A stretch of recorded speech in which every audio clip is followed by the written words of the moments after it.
William James Sidis, often regarded as one of the most brilliant minds in history, was born on April 1, 1898, in New York City.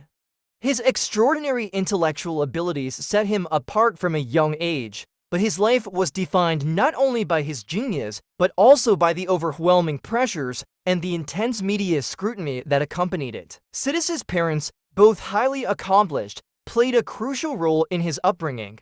His father, Boris Sidis, a renowned psychologist, and his mother, Sarah Sidis, who attended medical school at a time when few women did, were committed to shaping their son's intellect.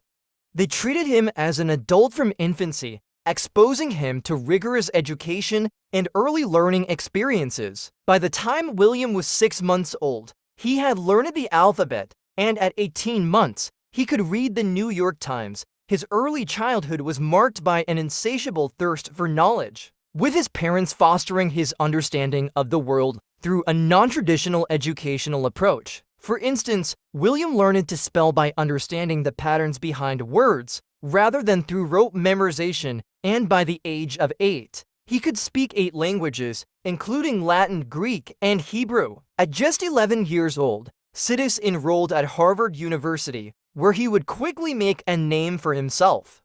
His intelligence was so vast that he gave a lecture on the fourth dimension to Harvard's math club. A professor at MIT, who attended the lecture, famously predicted that Sidis would become a great astronomical mathematician. However, despite these early triumphs, Sidis's life would take a much darker turn. The media's fascination with Sidis began when he was still a child, and their coverage often skewed his image as an eccentric freak rather than focusing on his intellectual achievements. This intense scrutiny followed him to Harvard, where he struggled to fit in socially.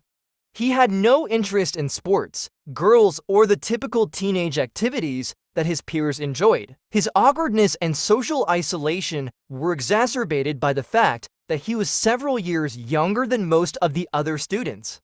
After graduating from Harvard, Sidis expressed a desire to live a perfect life, which he believed could only be achieved in seclusion. His vision for such a life was outlined in a utopian paper called Hesperia, in which he proposed radical ideas, including a society where intelligence tests determined citizenship, marriage was forbidden, and children were raised by guardians rather than their biological parents. Despite his brilliance, Sidis's life was characterized by rebellion and a rejection of traditional academic and professional paths.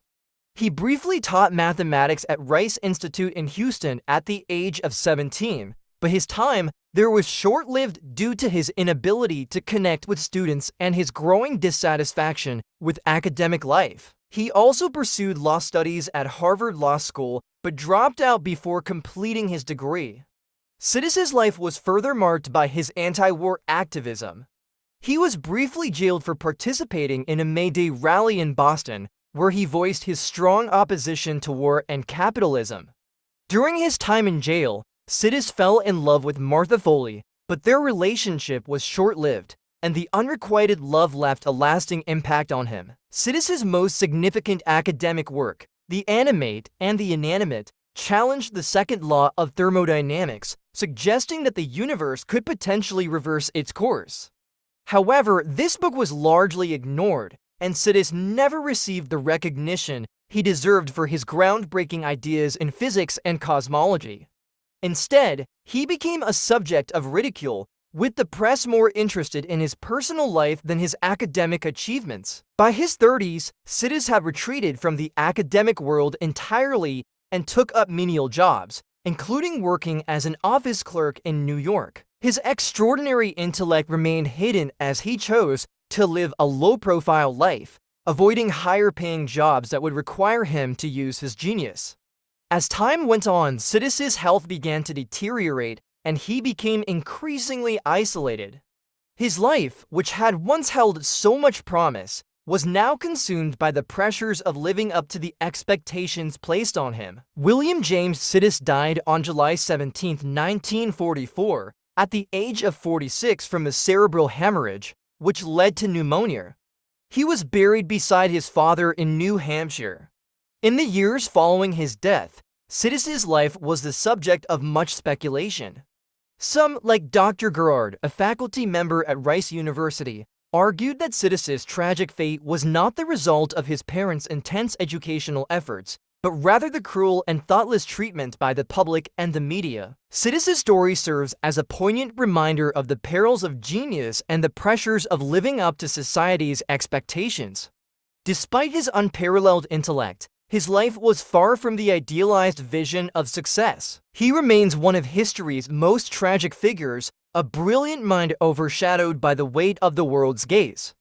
Had his upbringing been different, perhaps his life would have taken a more fulfilling path, but one thing is certain: William James Sidis was a genius whose true potential was never fully realized.